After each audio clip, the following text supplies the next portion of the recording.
Good morning, dear students. How are you all? Are you all fine?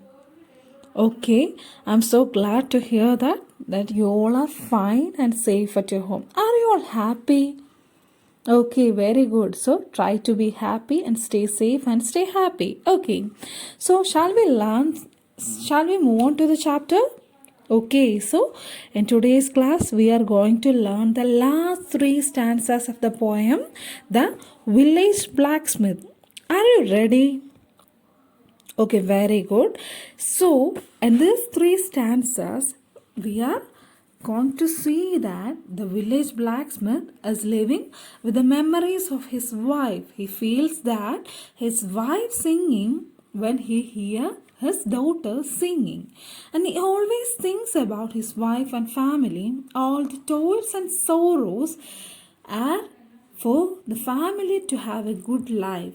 And the village blacksmith is a good example for a dedicated and hard-working man. So this is the thing we are going to learn today. So in the last three stanzas conclude about how this blacksmith is and how his life is and for whom he is living and all this. Are you ready? Okay. So here is the last three stanzas of the poem for you. Now it's time for you to read this three stanzas and you have to look how much you have understood. Okay, so please read it. Have you finished reading? Okay, very good. Now I'll read the three stanzas for you. You have to listen to me carefully. It sounds to him like her mother's voice singing in paradise. He must think of her once more. How in the grave she lies, and with his rough hand, he wipes a tear out of his eyes. Toiling, rejoiced, sorrowing, onward through life he goes. Each morning sees some task begin. Each evening sees it close. Something attempted, something done has earned a right's place. Repose. Thanks to thee, my worthy friend, for the lesson thou hast there taught. Thus at the flaming forge of life our fortune must be wrought. The sonnet sounding and will shaped each burning deed and thought. So, this is the poem for you. Have you listened to me carefully?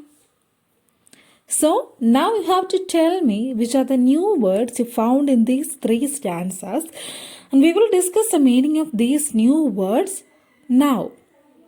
Okay, so which are the new words you found there?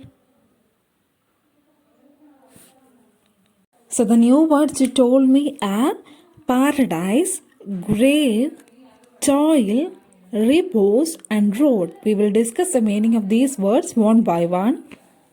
The first word is paradise. So the meaning of the word paradise is heaven as the ultimate abode of the just. I hope the meaning is very clear for you. Right, we all know about paradise. So the next word is grave. You can see a picture here, right? This is the tomb or grave of the great poet of English, W.B. Yeats. So, now you have understood what a grave is, isn't it? Yes, a grave is a hole dug in the ground to receive coffin or dead body. So, the meaning of the word grave is clear for you from the picture itself. The next word is toil. So the meaning of the word toil is work extremely hard.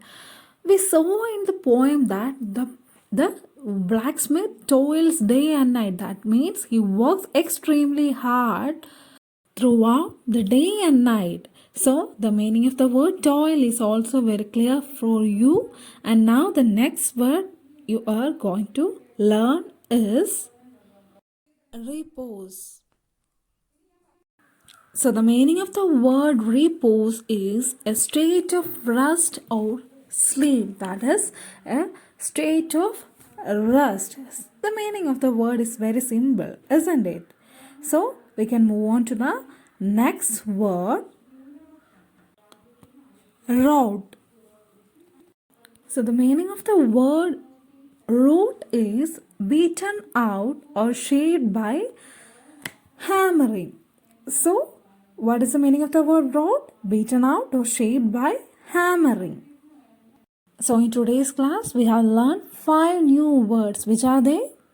Yes, paradise, grave, toil, repose and road. So you have to learn these new words when you come tomorrow. Now we are going to discuss about the poetic device alliteration.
So now you have got an idea about what alliteration is, isn't it?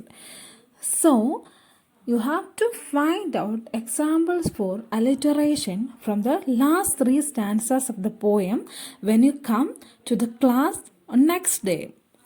Will you do it? Okay, very good. So this is all for today. Thank you and have a nice day.